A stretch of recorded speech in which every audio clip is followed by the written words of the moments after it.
Bung Karno galau. Ia menghitung jika sampai terjadi peperangan, secara matematis tidak akan mungkin bisa mengalahkan sekutu.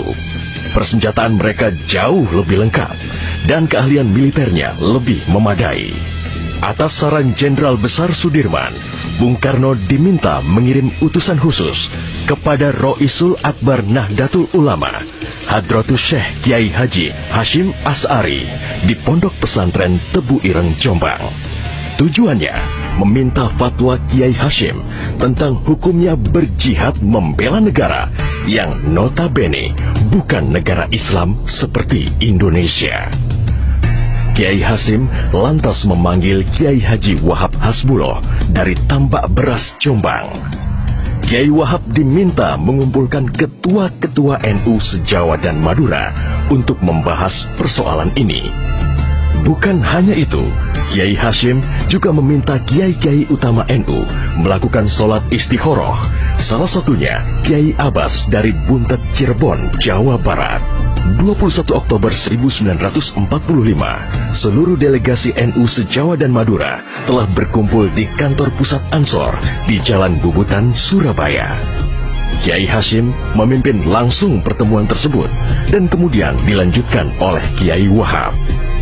Setelah melalui diskusi yang cukup panjang dan mendengarkan hasil istikharah para kiai utama NU, esok siangnya, tanggal 22 Oktober 1945, pertemuan menghasilkan 3 rumusan penting yang kemudian dikenal dengan istilah Resolusi Jihad NU. Pertama, setiap muslim, tua, muda, dan miskin sekalipun, wajib memerangi orang kafir yang merintangi kemerdekaan Indonesia. Kedua, pejuang yang mati dalam membela kemerdekaan Indonesia layak dianggap syuhada. Ketiga, warga yang memihak kepada Belanda dianggap memecah belah persatuan dan oleh karena itu harus dihukum mati. Dokumen resolusi jihad ditulis dalam huruf Arab Jawa atau pegon, ditandatangani Kiai Haji Hashim Asy'ari, disebarluaskan ke jaringan pesantren, tak terkecuali kepada komandan-komandan Laskar Hizbullah dan Sabilillah di seluruh penjuru Jawa dan Madura. Dokumen resolusi jihad juga dimuat di sejumlah media massa pergerakan masa itu.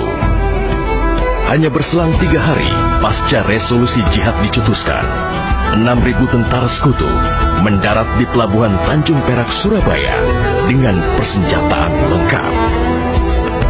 Mendengar kedatangan pasukan penjajah, ribuan santri dan kiai dari penjuru Jawa Timur bergerak menuju Surabaya. Situasi pun terus memanas dan cenderung tak terkendali. Resolusi Jihad NU telah memompa semangat perlawanan rakyat dan memicu terjadinya pertempuran hebat selama 3 hari di Surabaya, tanggal 27, 28, dan 29 Oktober 1945. Tentara Inggris kewalahan menghadapi perlawanan rakyat Jawa Timur. Mereka lantas mendatangkan Bung Karno ke Surabaya untuk diajak berunding melakukan gencatan senjata. Pagi hari tanggal 30 Oktober, gencatan senjata ditandatangani pemerintah Indonesia dan Inggris. Namun, sore harinya terjadi insiden di Jembatan Merah yang menewaskan orang nomor 1 tentara Inggris di Surabaya, Jenderal Malabi. Gencatan senjata pun langsung berakhir. Pengganti Malabi, Jenderal Robert Munser, mengultimatum Laskar Pejuang dan tentara Indonesia agar menyerahkan senjata kepada Inggris paling lambat 10 November 1945. Jika tidak, Inggris mengancam akan membumi hanguskan Surabaya. Mendengar ancaman itu, para komandan Laskar Hizbullah, Sabilillah, Mujahidin, TKR, dan para santri marah besar.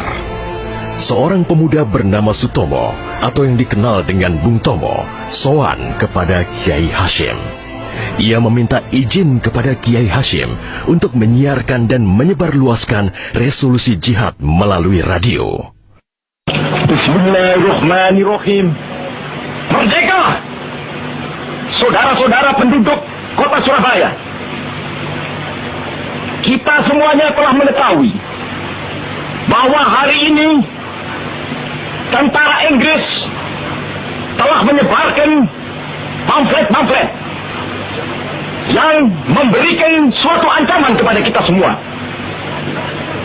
Kita diwajibkan untuk dalam waktu yang mereka tentukan menyerahkan senjata-senjata yang telah kita rebut dari tangannya tentara Jepang.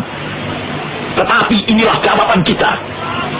Selama banteng-banteng Indonesia masih mempunyai darah merah yang dapat membuat setarik kain putih, merah dan putih, maka selama itu kita mau menyerah kepada siapapun juga.